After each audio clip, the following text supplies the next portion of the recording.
Hey guys, Kenan here, and in this video I will be showing you part 1 of my Sarah Advanced Skewb tutorial. This will be a tutorial of how to solve every case in the Sarah Advanced method. So if you don't know what this method accomplishes, is essentially first building a layer and then solving the rest of the cube in one algorithm.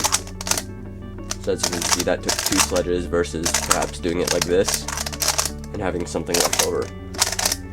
So that's essentially how the method works. So in this video, I will be going over cases that are called Category 1.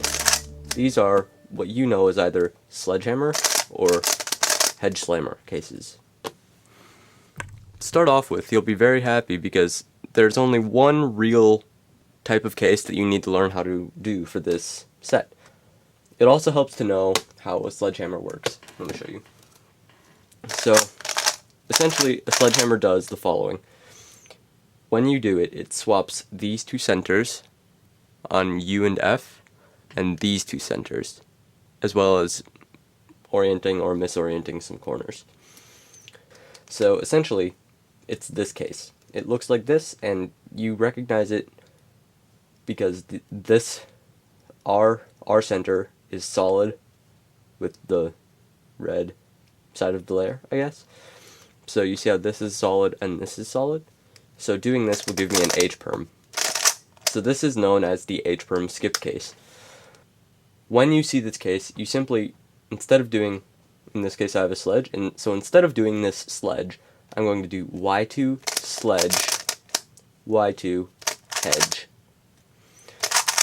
It works in a similar manner for hedge, just the other way. So instead of doing hedge from here and forcing an H-perm, I'm going to do Y2 hedge, Y2 sledge, and that will skip the H-perm. So this is derived from an H-perm algorithm that looks like this. So it's sledge, Y2 hedge, Y2 sledge. So you're simply canceling that first sledge. Now for the rest of this tutorial, all I'm really going to do is teach you how to predict your L4C case. So for example, in this case I know it will skip. Or if I have this case, I know that I'm going to get a U-perm, and the angle is going to be from here with this on bottom, like this. I can also show you how to recognize when you're going to get a Z-perm, so I'll get into that now. Alright, so using the information I gave you earlier in this video, just quickly right now, guess what you think this case will end up being. Know that this center will go here, this center will go here, and this center will go here. Any ideas? Now I'll show you how I would predict this case. So I know that this is going to be a U-perm that starts from this angle. So the 3 centers that will be cycled will be this one, and this one. So basically, when I'm doing a solve, I recognize that this is solid, or this will be the same color as this layer, and this is just an X color, excuse me. So essentially, I know that this is going to be solved, and this is going to be opposite, which tells me the angle of my U-perm off the bat, so I don't even have to look at this 3rd center. So I'm going to do a sledge, and then I can go straight into my U-perm. Here is another example. When I have a sledge case, and this is an adjacent color, and this is also an adjacent color, I know that that will 100% of the time be a Z-perm, because when these 2 swap, there are no opposites, and a U-perm needs opposite centers. So doing a sledge, as you can see, will indeed give me a Z-perm. And I can go and do that like so. You can do the same thing from the other angle. So yeah, the only difference, if you want to know the angle of the Z-perm, I find that that doesn't really matter much, so I don't recognize for it personally, but you might want to.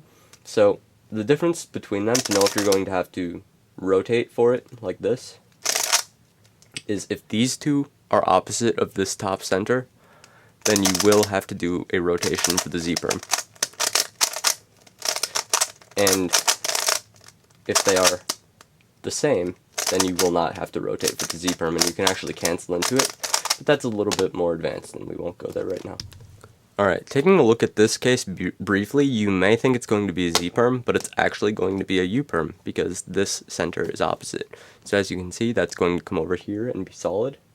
And I know that this center in the back doesn't move, so my U-perm is going to be from this angle, going this way. So I'm going to do my sledge, and then I can just go straight into my rotation. So that's pretty much all there is to cover for Category 1. Really, when it comes to predicting the case that you're going to get, it's all just a matter of practicing and getting used to what they look like. I automatically know that this is going to be a U-perm from that angle, and really it's just learning little tricks like those, and eventually they will start to become really, really fluid in your head. You won't even have to think about it. I now do it without even thinking, and it feels completely natural. So you will get there, just keep practicing at it, and trust me, it gets easier. It's just like one looking. So thank you for watching this video, and I will have another video in this series out shortly. Thanks.